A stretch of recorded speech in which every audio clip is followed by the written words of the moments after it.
Hey, Don, what do those other buttons do? The ones that light up? Yeah, They're just other noises. wait, that's our intro again. Oh, welcome back to Bus Picks. I was like, was that like part of That's your our bit? intro. That's our intro. Okay, cool. I like the clapping. I feel like there's people here. I'm your host, Dio Reynoso. You're here with my co-host, Don and BM. How are we should we? get you like a pew to stand behind. I like the clapping. We're gonna have to integrate that every single time. Oh God. Yeah, I think every time I get like a point on the board, I'm gonna have to hit it. Oh man. Already to a great start. Here we go. Welcome back. The Nuggets suck. The Knicks suck. Yeah. And we're in. And we're in. It's crazy. Don, give me a fact of the day. Fact of the day. So we're doing our breakdown of the WNBA today. Yeah. So I wanted to a weird fact that I thought was interesting, at least to me, was in 1997 when the WNBA was founded. There's technically 2 first overall picks in their inaugural draft. Wait, that can't be right. Because they had 2 drafts. So in the first season, In the first year, they had 2 different drafts. So there's technically 2 different first overall picks when the league was founded. that's weird. Who had them? The Utah Stars signed Dina Head in what they called the Good elite. name. Good name. In what they called the elite draft. So it's players who are already professional overseas in other leagues. And then you had the normal draft for rookies coming out of college, and then the Houston Comets selected Tina Thompson. Tina Thompson, also good name. Good name. Yeah. No Dina Head. Dina Head is. I might get a plaque of that. Oh, gosh. But yeah, no, I like that. I like that a lot.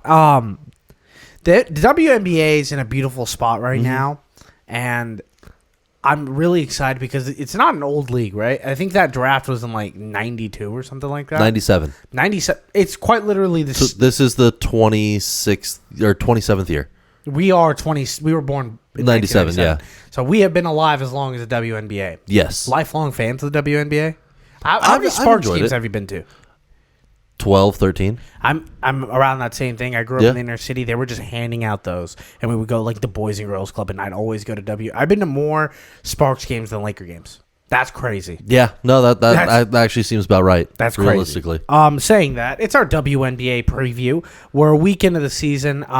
It feels about right that we talk about the fastest and best growing sport in America right now. Yeah. No, And without a doubt. probably we're doing a WNBA preview before we do an MLB preview.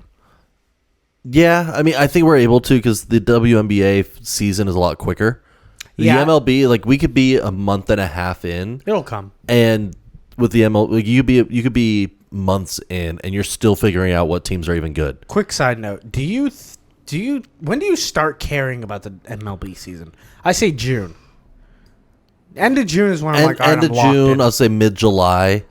That's when I start The really dog ramping days. up. Yeah, because then you Yeah. know. Who's good. You've split. The league has officially split at that Yeah, point. yeah. Like today, like I still am convinced the Astros are good. Yeah, no, it's crazy when And, you like- look at the record and you're like, they have 12 wins. What's happening? Yeah, and it's just like, okay, is this the team that's bad, or are they just having a bad start to the season? You have a lot of time to figure that out. Speaking about a bad start to the season, let's get into our WNBA preview. Sure. And bad start to the season, the Indiana Fever and Caitlin Clark. First thing I wanted to talk about was the Rough one. new class of rookies. Yeah. Coming in. Everyone knows Caitlin Clark is the headliner, Angela Reese in Chicago. We have other players like Cameron Cameron Brink. Brink in Los Angeles, who another team Yeah. can't get a win. Rika Johnson, who's also on the Sparks, Jackson. Jackson, who's playing at an all-time high right now. Yeah. Who's also a rookie. A lot of losing teams, though. I get it. It's not a league where you could just get one player and immediately change the organization like other people want it to be. No, that's true. And then plus all these top tier rookies went to teams that performed bad last season. Correct. Yeah, it's a draft. Like that's Yeah, how it that's- happens. It's just people are really criticizing Caitlin Clark and Cameron Brink and these organizations because they're like these girls are supposed to be so good. They're supposed to be able to change this franchise even as rookies. We saw what they did in college. Why can't they replicate it here? I think the big difference to me is they've only had a couple weeks, if not a few months, with this team to gel together and move from college play to pro play.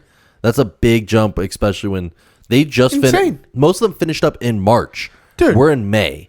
Like, it was a tight window. Caitlin Clark played in the second week of April. Yeah.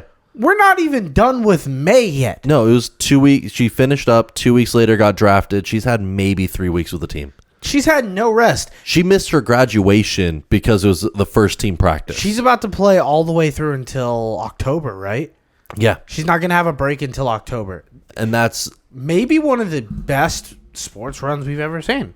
I think it's arguable at this crazy. point. That That's awesome. She's already found her groove in terms of scoring in the league. Yeah. She's about to play damn near a whole year of basketball. Yeah, No a breaks. year straight. I think honestly women's basketball is underrated for the amount of endurance and stamina they have to have. Yeah, it's great. Especially as a rookie to make this kind of run. So, we've talked about some of the rookies that have impressed us and what we've been wanting from them. Yeah. Let's really dive into the Caitlin Clark thing. Have you been Sure. impressed with what you've seen from her, or are you kind of disappointed? I'm a little disappointed. And it's because my own expectations I set. I assumed her assist numbers would be a little bit higher than they currently are. Yeah, and she's not passing the rock. She's not passing it on, but she's scoring at a higher clip than I thought she would as well. She is shooting that thing. They gave her the green light. Saying that, I know we just said Cameron Brink and Jackson haven't gotten a win. Looks like they're about to walk away with their first win, LA Sparks over the Mystics. There we go. So that's awesome. And the Mercury just beat the Aces. Mercury are now undefeated. Yeah. Still undefeated. So that'll lead us Phoenix is into the scary. next thing we can talk about in the WNBA. Are the Aces going to complete this dynasty? They've won 2 in a row. Yes. But everyone knows you win 3 in a row. That's an unrivaled dynasty in sports that you talk about forever. No, I think they're already almost to the way there. The big reason was Ajayi Wilson getting, like, the big motivating factor to me is her getting snubbed out of the MVP last year. She had the numbers. She was just a few votes short. Went on a tear in playoffs. Put up her career best playoff run to win the chip for the second in a row. And she's doing crazy stuff right now. Did you see what she did during the end of season, like the championship parade that they held? No, I didn't. On her shirt, she had all the MVP voting tallies. Oh, that's so and sick. just literally wore it on her back. Dude, Like, there's love a chip. They're they're back-to-back championships. She's going for her 3rd MVP now in the league, and she's still playing with a chip on her shoulder. One of the That's best players in the league. terrifying I to love me. it. I love Like, it. not resting. That's what I think the dynasty's in the picture if she keeps playing like this. Do you think that there's any team that can rival this dynasty? And if they are, is it a team in the East? I mean, you have to throw the Liberty out there. The Liberty have the second best odds at Yeah. plus 250. Aces are minus 100. Yeah, that makes sense. And then the next closest team has a plus 2,500 on it. Yeah, no, I mean, to me, I think I like the Liberty I think they actually win out the number 1 record in the regular season. They do, yeah. They did last year. Yeah, I think they get it again because the Aces have to play Phoenix, like the Mercury. Yeah. And then they have to play Seattle more often because they're in the West together. So I think the Liberty have an easier regular season because of that split. Connecticut Sun's pretty good. Chicago Sky, Atlanta Dream. Yeah, to me, I think Connecticut's scary. That's the team I'm like. That's Undefeated. one of my darker horse teams. Mainly because Alyssa Thompson just shut down 4th best in the league there, but Brianna Jones is back from her Achilles injury. Big injury. And she brings so much powerhouse to that defense. They go from like the top 3 to top 4 defense in the league. When Brianna Jones is on the court, they're the best defense in the league. Like, she just single-handedly elevates that team to that extent. Her being back, I think, if she's able to stay healthy for the long run, they have a very different playoff outcome. So, do you have any teams going to take that next step that can challenge the Aces, that can challenge the Liberty in the East? I personally like the Lynx to go out there and make a move. I think I'm going to take a little future on them, be a little Lynx fan over here. Sure. I think they have a good team. I think they have solid defense. The thing is, I keep looking at like this Aces team, and I'm like, why not just hop on it? I love the idea of dynasties, especially in growing sports. Yeah. It only helps teams like It gives you grow. It gives you an access point, I feel, to a lot of new fans because they Correct. can root for the winning team. Like me. And then for the fans who are major other sports fans, it gives you a villain immediately. Yeah, and it's a win-win. That's why the NFL likes the Chiefs. That's why the NBA loves it when the Warriors and Cavs are going back and forth, because as boring as it gets, you also want to see Steph Curry and LeBron play on the biggest stage. Like, that's where you see the most league growth, I feel. It's great for for new fans, Yeah. for the league, for jersey sales. It is kind of what an organization strives for. No, without a doubt. Because, like, at the end of the day, the NFL can lie to you, but if the Detroit Lions play the Jaguars in the Super Bowl, only the hardcore heads are going to watch it. sickos. Like to the numbers that they're expecting. Yeah, like, I mean- obviously a lot of people are going to watch it. You have the commercials, you have the other parties that are set They'd up for the much Super rather Bowl. the Chiefs play the Raiders or something crazy. Yeah, the like big that. market. Yeah, that couldn't happen. They're both in the AFC, but you know what I'm talking No, I get you there. about. One last thing, Don. Who's your prediction? Who do you think's winning this WNBA season? I mean, the easy answer to me is the Aces. Correct. But we don't give easy. We don't answers give the here. easy answers here. For me, I think outside shot, I like the Mercury a lot. They have depth with Rebecca Allen. I also have the Mercury, so this is awesome. Yeah, I I think think I'm going to take a future on the Mercury. no, I like that as well. And then my dark horse team to me, like my very dark horse, and it's not me playing favorites. It's I think the Fever. Oh, I think because Caitlin worst Clark. team. Well, as they play, Caitlin's just going to mesh more into the system. okay. And they were flirting with a playoff shot up until the end of last What season, are they gonna be where flirting? Nyasa Smith had a stress Stretch. fracture in her foot. So they were a borderline playoff team LeBron until one of their stars went out, and then they dropped to the bottom. I think with Smith being back, you add Caitlin Clark for offensive shooting power. They are going to make I think they can make a low Nasty to little mid dent. seed playoff run. But I think as the team gets more reps, they're going to just be scary. I agree. I like the Connecticut Sun because I don't believe in the Liberty as much as other people do. Yeah. I know they have a really good roster, but the Connecticut Sun, youth, fun. They play a brand of basketball that like I really, really enjoy. They are watching. tough and aggressive. And that's what I really, really enjoy, especially. It's a fun change of pace. These No, girls can it get is. gritty, and a lot of people don't see that. When you watch a WNBA game, they're either shooting nukes from deep or they're getting gritty in the paint. And I genuinely love that basketball, and they're running plays, and it's pure basketball, and I love it. Yes. Right there with you. Let's move into bust of the week. Don, who's your bust of the week? I feel like I'm gonna zig wherever you zag. I feel like we might have a similar bust. For me personally, it's somewhat okay. This You was want me to go first? this was a debatable one for me. Okay, There's a okay, few okay. options out here in big sports Okay, stories. let me go with the Denver Nuggets. Okay. I'll go with the Denver Nuggets. That felt like an easy Okay, and then you can go with Scotty Scheffler. I wasn't going to give it to Okay, him. all right. I'm going to go with the Denver Nuggets because I feel like they Sure. are poised for this. Okay. You win a championship, and we get it. Your star player wants to go back to his horses. Fine, whatever. Let him do that thing. Sure.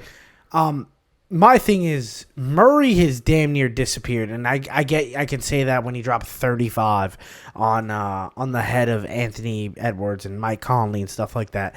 But it feels like he only hits game time winners or big shots when he's playing the Lakers. As a Lakers fan, I've taken full offense to that. Yeah. I will say the Denver Nuggets played their ass off, and Aaron Gordon showing people that he should probably get paid a little more than he already does. And Michael Porter Jr. kind of fell apart a little bit, but I still think he can be a star in this league.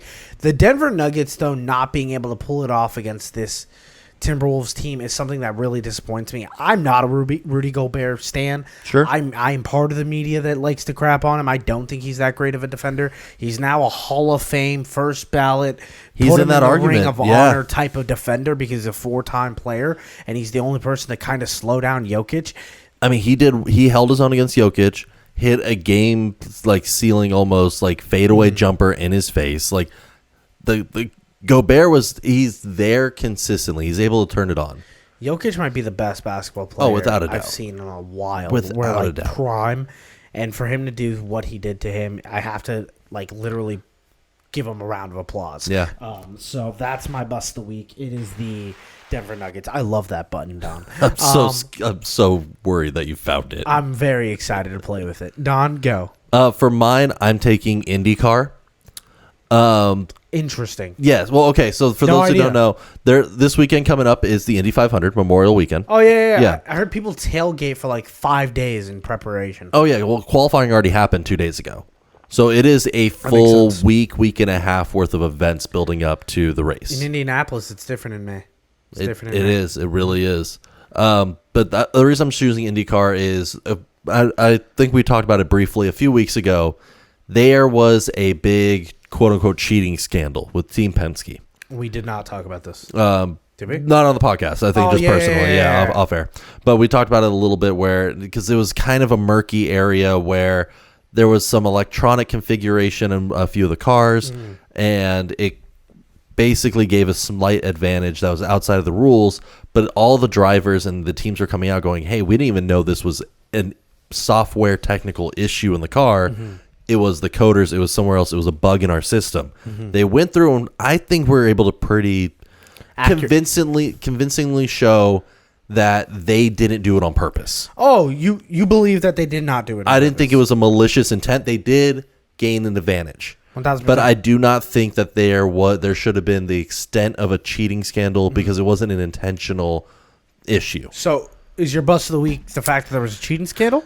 The bust of the week is IndyCar because Penske just punked them and took the top 3 spots at Indy 500 this week.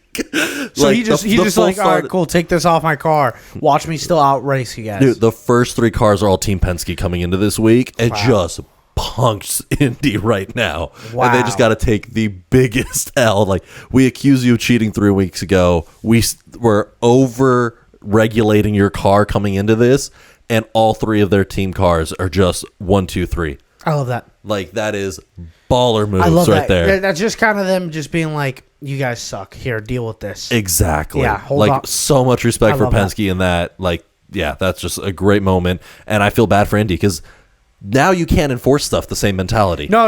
Like, if you go all in with like- the marketing that they put, it's like it's a cheating scandal. It's like when the NFL got caught with like not punishing Tom Brady and Bill Belichick enough for the first cheating scandal. Yeah. So when they caught them like the second time with deflating balls, they were like, we got to suspend this guy for like 6 games. Like you're now always reactionary. Yeah. You're never going to be the proactive. Like, we found it, we are setting the tone. Now you're always having to think back. Yeah. And that's such a bad spot for a league to be in. It's the league. Oh, the that's players rough. and the owners now have the league by the balls. Yeah, Exactly what they essentially. want. Yeah. I love it. It's time to go into Never Too Late News, where we cover some news that's it's never too late to talk about. No. Some of these still developing. Very much so. Let's talk about the number one thing, the thing we teased. Probably Scotty Scheffler getting arrested right before a huge tournament. The world's number one golfer. The guy on an absolute heater. I woke up Saturday morning at like 5 o'clock, and my phone is blown up because of all these mug shots and everything that's happening. It was a Friday morning. Friday morning, yeah. Friday morning around Crazy. 7 a.m. is when the news broke that he was being arrested. On his way to Valhalla Golf Course for the PGA Championship. Yeah. Tragically, someone passed away, was hit by a bus in front of the golf course. But so they issued the PGA issued courtesy vehicles to all the golfers who were competing. They had a big emblem on the car and everything, so that way security could just tell a lot quicker. Due to the accident, there was obviously traffic because of the police stoppage. They were checking the bus, but they were waving around the PGA players to go around the bus and get to the golf course so they could start play on time. This is where things get a little complicated. Yeah. So what Scheffler was arrested for was allegedly second-degree assault of an officer, reckless driving, and criminal mischief. Sounds like a badass to me. So what apparently had happened, so there's 2 sides, obviously. What apparently had happened was Scheffler didn't listen to an officer's traffic orders, decided to drive off on his own, hit the officer, and dragged him for a few feet and injured him. Yeah. That's not what witnesses are saying. This is one of the 2 big red flags with this right now. The first being the mayor of Louisville has come out basically questioning the police on this because the officers involved, none of them turned on their body cams, which is regulation. So, can I tell you what probably happened? Sure. Scotty Scheffler probably was like, I'm sick of this traffic, and pulled I'm more important. I got to get to this field. Okay. Which is fair. He is more important, but at the same time, you're not more important than everyone else in traffic. Everyone's been in a situation where you see a guy zooming down the side, and they're like, I hope that guy gets hit by a bus. That's happened to everyone that's sat in traffic. So the news changed as of 4 hours ago. There's new evidence coming to light as of 4 hours That ago. he didn't So dodge traffic? also in the vehicle with him was the play-by-play announcer for the Jets, the New York Jets. Interesting. He has now officially made a public statement. He gave his witness testimony. He's talked to officers, but he's now officially given a public statement on what he saw happen. Okay. So take that as you will. Being in the car with Scheffler, there was him and then another sports broadcaster there.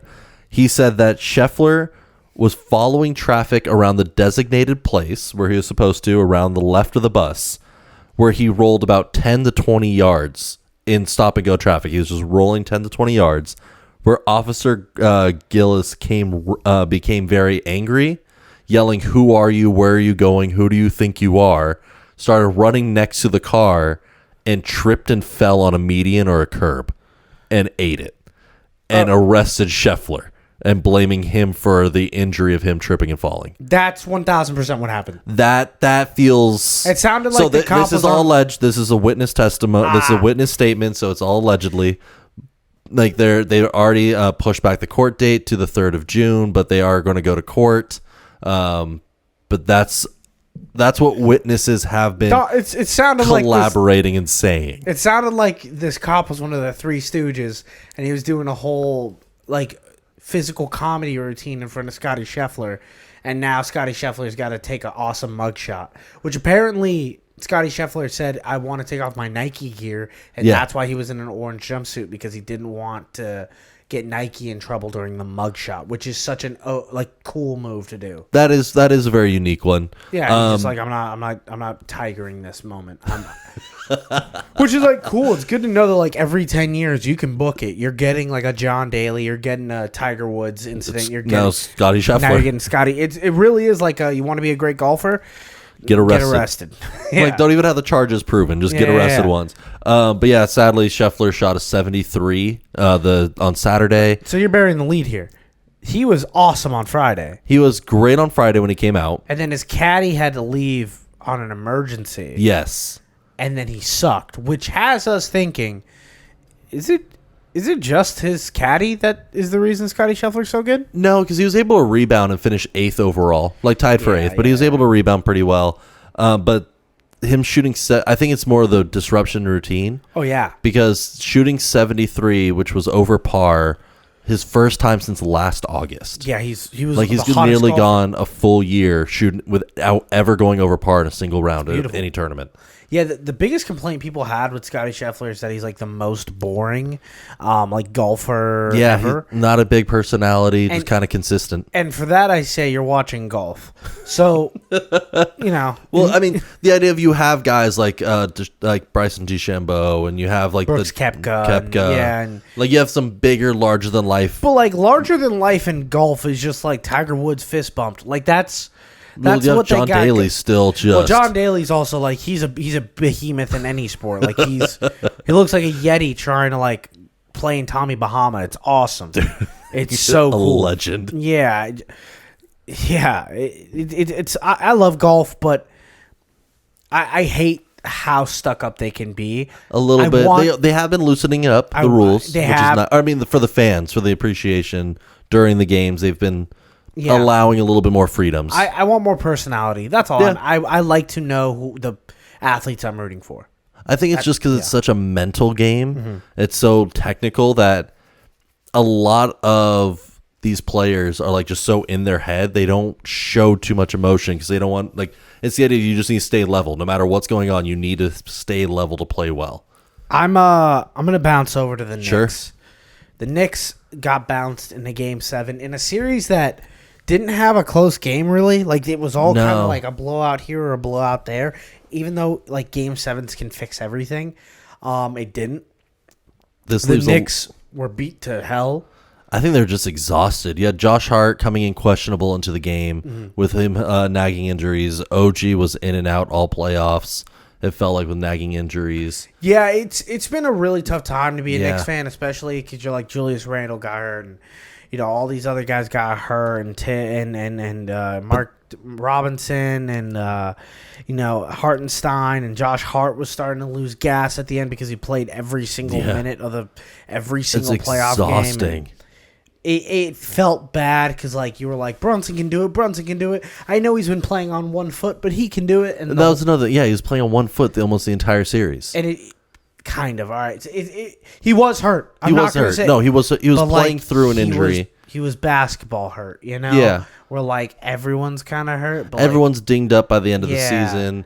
But it was the idea of that many injuries plus your one remaining top star also nagging injury. So it leaves a lot of questions for next season. I do want to ask you one thing, and I know you're not prepared for this question. Sure. What do the Knicks do here? Because the Knicks now know they're without an injuries, if we don't get super unlucky here, we probably are in the Eastern Conference Championship. Pretty handedly, I would say. And we're probably competing against the Celtics. I'm not saying winning the series, but maybe you have a winning shot. 2 you have games. a shot. Yeah, it's not completely over. I think Julius Randle needs to be gone, and I really do think if they added Brandon Ingram to this offense, it'd be fantastic. And he is also an agent that has expressed that he wants to get traded. I think you need to replace. You need a better starter than Josh Hart. In the roster. I think Josh Hart is only starting because Julius Randle. Exactly. Yeah. So if you're gonna deal Randle, which you can right now, this is the time to do it. You have to deal him now. You can bring in a lower cost star like Brandon Ingram, who's not going to get the same payday that. He's going to get paid. He's going to get paid, but he's not a supermax guy like Randle arguably is right now. He'll get supermaxed. You think? It'll quite literally be a shift for a shift. That's why the Pelicans want to move off him because he's I think due $215. Then I would keep Randle in that case. I think unless you're gonna go find a value option so you could have a more cap room to move some pieces around and get some depth, because that's the biggest thing that they need. have depth. They have depth, but they weren't using it, and it's because of the injury. Yeah. So if you're able to bring your depth up a little bit, so that way these guys don't need to play an entire season every minute of the game like they've done this year. It felt like Alex Burks came out of the shadow realm, and he's here you go, here's 20. It's crazy. No, they have got. I wouldn't move on from Randle unless it made sense to team composition. If the Clippers got rid of Paul George, do you think losing Julius Randle for a Paul George would be a lateral move or an upward trajectory move? Because I think it's a huge up for them. I would say it's an up, but I'm worried about Paul George's injuries. I get it. He's 34, and you're all right. Well, he's a guy that I would love to get at the deadline. He's not a guy I want to get beginning of season. He's a guy I want to go get at the deadline. Supermax for him either way. Yeah, no, you are without a doubt. But the way the Knicks play and the way they run their players into the ground, basically, I would want Paul George as few minutes as possible on that roster, so that way he could just come in fresh. Oklahoma City Thunder also got knocked off. We don't have to talk too long about this because I do not like the Mavericks. I do hold a future, and I am debating cashing out that future so I can root against the Mavericks. TBD on that. But I will say this. Luka Doncic is playing really good basketball, and the Thunder have a really bright future. I think Josh Giddey might be the weakest starter in the West right now in the playoffs that we're in that second round. In the second round, I'll give you that. Pretty not great. I think they improve in that position. Next year, they're coming into this season. I might bet their future next year. I wouldn't be mad at that. This team went a round further than we expected. They showed so much potential for this young core. This is going to be a scary team if they could keep the core in place for a few years. So me and you have had this little conversation about Jason Tatum. You are a little bit higher on Jason Tatum than I am. Yes. Can I give you a name? Let's play our game. Game. Would you rather Jason Tatum edition? Okay. Donovan, would you rather have Jason Tatum or Shai Gilgeous-Alexander on a 1-year contract for both of them? You get 1 year with them. 1 year is Tatum. 1 year's Tatum. 1 year's over Tatum. Shai Gilgeous-Alexander. Yeah, over Shai right now. Gotcha. Okay. But if we're talking about building a team, Shai.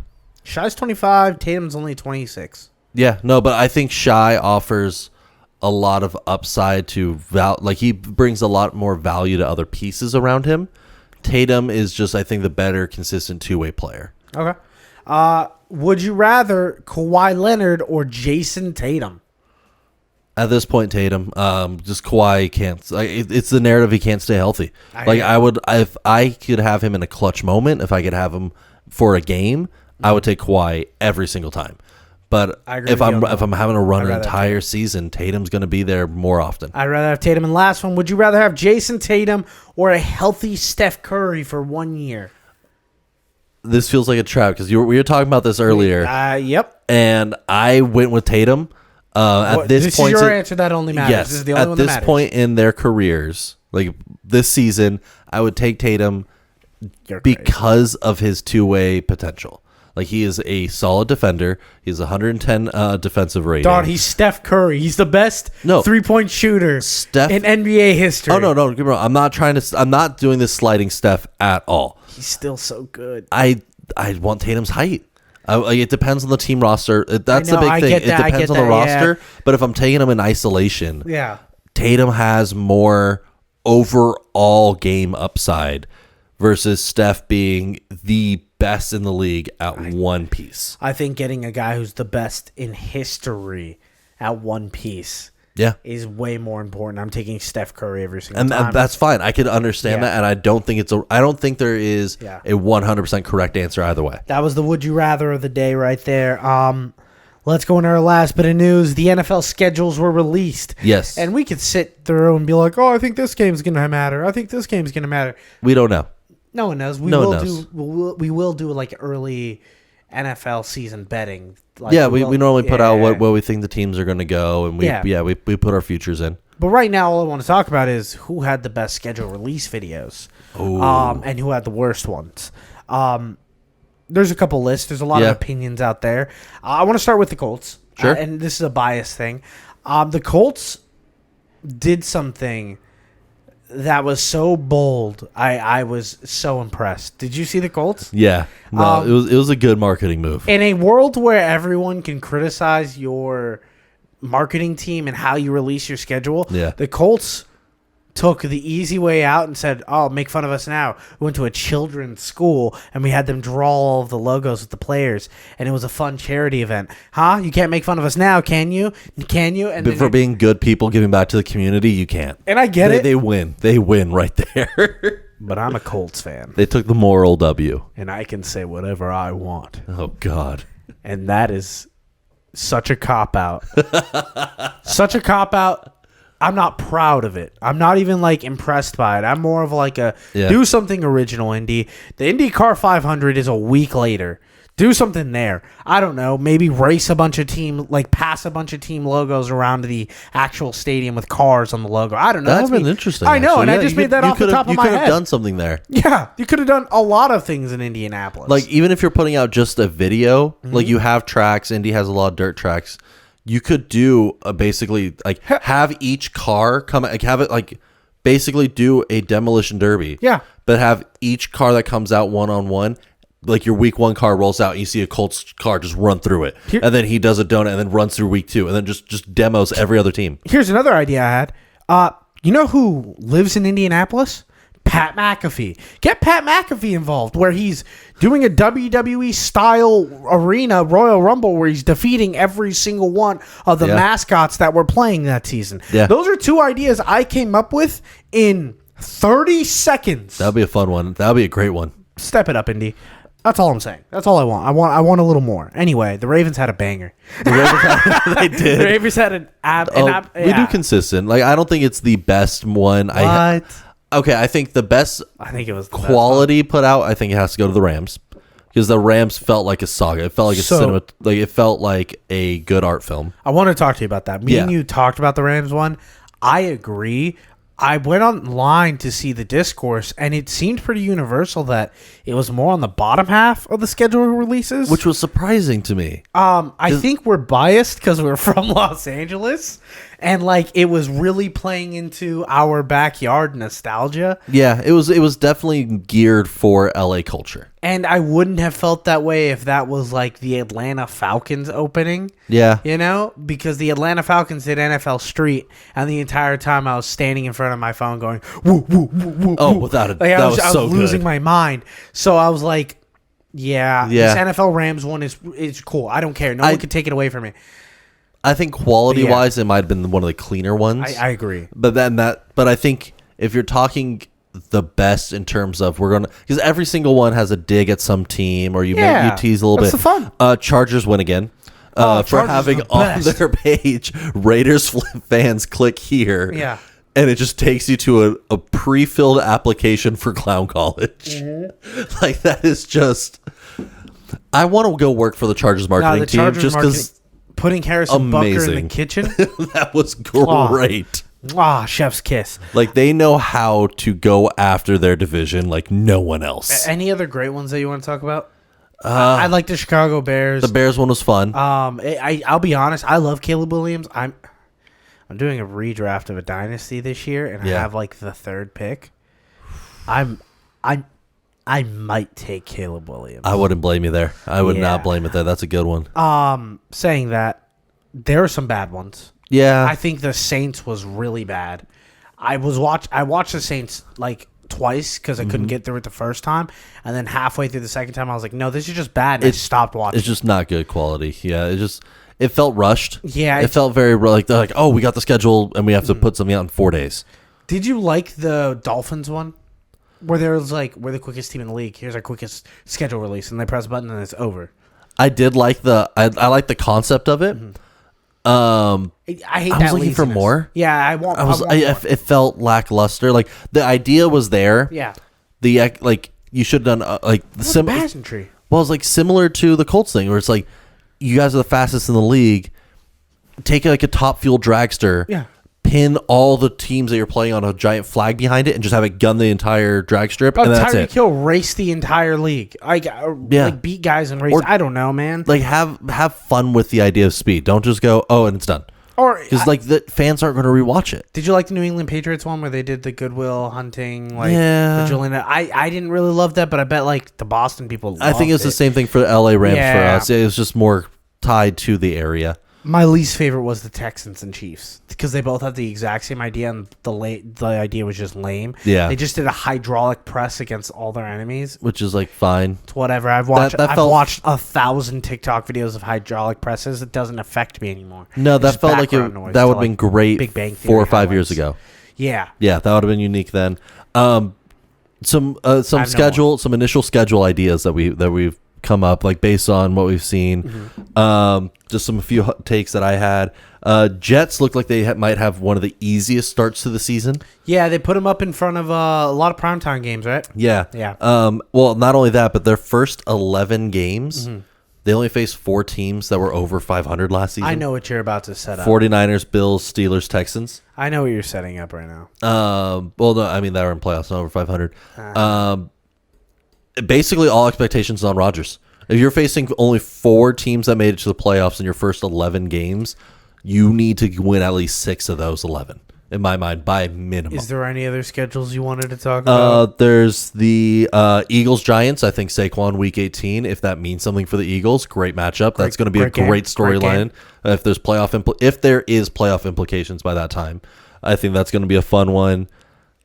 Falcons might have won the initial schedule releases. All right, so here's my thing about having the easiest schedule. Yeah. Here's the crazy thing about the NFL, all right? Players get hurt. Yes. Schedules change week to week. Oh, without a doubt. You don't put too much stock into it. Sometimes Ben DiNucci beats you. Like, these are all things that happen. I'm not saying that I want to be the Pittsburgh Steelers where you got to play a bunch of really hard teams at the end of your season. Which did you have that written down? That was one of them, but not to that extent. Okay, yeah. Or the Baltimore Ravens, who are playing 10 playoff teams this year. Yeah. That's going to be brutal. Yeah, so... But it might not be. Like, it really might not be. Because here's the thing about the NFL. There are always 3 new teams in the playoffs every year. Oh, yeah. And it's just what happens. Teams move up, teams move down, teams get hurt. Yeah. We'll see what happens. The NFL is such a crazy thing to predict, which is why it's the best. Oh, it's so much fun. Yeah. But I think the idea with the Falcons, like, you already had a lot of people coming out going, the Falcons are going to be the up-and-coming team. They're going to be that new team into the playoffs. There's been a good amount of hype with Kirk Cousins being there. I think it's tempered with the draft, but... This isn't my conference thing, but, like, I think the Saints are going to be bad. Yeah. I don't think the Bucs are going to be good. Panthers are still the Panthers for this season? Nope. No, you think the Panthers take that step? I think the Panthers are going to be good. They have receivers. Yeah. Adam Thielen, Deontay Johnson, and Leggett, the new rookie, are good. They have potential. I think they brought in Rashad Penny. Yeah. They still have Miles Sanders. They still have Chuba Hubbard. They drafted Brooks, the best running back in the draft. They added to that offensive line. Their defense is suspect. I will give you that. yes. But I kind of like the Panthers this year. I'm not mad at the Panthers this year. I think the issue for me, the Falcons combine all their opponents Yeah, combined they're good. last season under 500. Yeah, I know, 453. Yeah, it sounds like the perfect Kirk Cousins Yeah, season. it right? sounds like a good- yeah. Kirk Cousins tearing it up, and you're like, wow, Drake London's killing it, and you're like, they're gonna lose in the first round to like the Eagles, like so it doesn't matter. It doesn't, Yeah. not too much. Last point though, Uh-huh. for the AFC North, Bengals are. I am putting a few, and I'm putting this out now. I'm putting a future. I think Bengals are going to win the division this season. Because Wait. no. Wait a minute. They got so. Have you seen their Have you seen their I've seen official their release? schedule. Yeah. Because they finished last season. Yep, they get to play a bunch of last place teams. They That's get to what play. happens. The difference though, they play the Patriots, the Yep. Titans, and the Chargers early in the season. I think Titans might be better than people think.